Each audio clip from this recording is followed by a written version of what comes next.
자신을 도와준 나라를 배신한 중국은 앞으로 국제사회에서 많은 어려움을 겪을 것으로 보여집니다.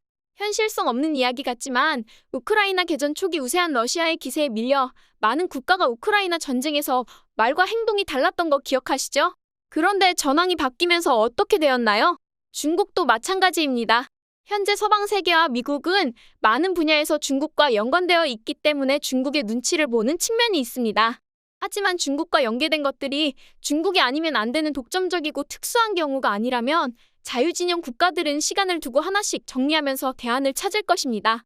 마치 러시아가 천연가스 등 자원을 무기로 유럽을 압박했지만 현재 유럽과 미국이 러시아를 대체할 다른 대안을 찾아 러시아만 공경에 처한 상황처럼 말이죠. 이런 상황이 중국에게도 일어나지 말란 법은 없습니다. 아무튼 본론으로 돌아와서 중국이 우크라이나로부터 사들인 야오닝 기억하시죠? 이때 중국은 카지노를 만든다고 거짓말을 하고 사들인 것입니다. 이뿐만이 아닙니다.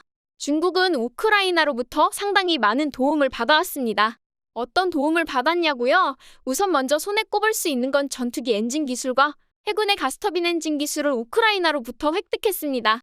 이런 일이 가능했던 것이 옛 소련 시절 우크라이나에는 소련의 군사물자 제조 공장들이 많이 있었기 때문입니다. 이런 도움의 손길을 통해 허접했던 중국의 군대가 외형상으로 멋지게 현대화하는 데 상당 부분 많은 도움이 되었습니다. 그런데 중국은 이것으로도 부족했던지 우크라이나 항공기 엔진 제조업체인 모터시크를 통째로 인수하려다 미국에 의해 좌절되기도 했습니다. 그뿐만이 아니라 중국은 농업과 과학 분야에서도 상당한 도움을 받아왔던 것으로 알려져 우리를 놀라게 하고 있습니다. 어찌 보면 우크라이나는 현재 중국을 잊게 만든 은인의 나라라고 볼 수도 있겠네요. 그런데 말이죠.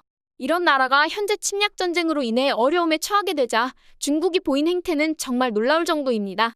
영국의 더 타임스에 따르면 영국 국가사이버보안센터는 중국이 러시아가 우크라이나를 침공하기 직전에 수백 개가 넘는 주요 시설에 대해 해킹 공격을 감행했고 이런 범죄 사실에 대해 조사 중에 있다라고 말했습니다. 이에 우크라이나 보안국에서도 중국의 해킹 시도는 베이징 동계올림픽이 끝나기 전에 시작되었고 침공 하루 전에 정점에 달했다고 말합니다. 이는 이미 중국의 사이버 공격을 우크라이나가 인지하고 있었고 어느 정도 대비하고 있었다는 반증이기도 합니다. 중국 참 허접하다. 여기에 전쟁 중 중국은 분유와 담유 등 인도적 물자들을 우크라이나에 지원하면서 지금 우크라이나에 필요한 건 무기가 아니라 이런 인도주의적 물자라고 말하면서 생색을 냈다가 우크라이나를 자극하기도 했습니다. 이런 중국의 태도에 참다 못한 우크라이나 부총리의 가시돋친 따끔한 한마디는 앞으로 중국의 어두운 앞날을 예견하는 듯합니다. 우크라이나 베레시추크 부총리는 인터뷰를 통해 러시아가 민간인 거주지를 폭격하고 있는 현재 상황에서 우리에겐 방공 시스템이 절실한데 우리에게 필요한 건 방수매트가 아니라 러시아와 싸울 무기거든. 그리고 중국은 지금 당장 민간인 거주지역을 폭격하는 러시아에 대한 지원을 중단해야 해. 라고 말에 불편한 속마음을 표현했습니다. 우크라이나와 진행하고 있는 대부분의 교역에서 어찌 보면 아쉬운 입장은 중국일지 모릅니다. 한마디로 우크라이나가 중국과 교역을 중단해도 좀 더 아쉬운 입장에 있는 건 중국이 될 수 있다는 이야기입니다.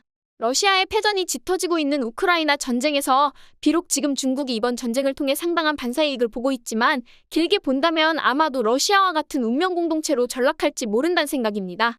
러시아의 몰락하는 모습을 교훈 삼아 지금이라도 중국은 국제사회의 일원으로서 정상국가로 돌아오길 기대합니다.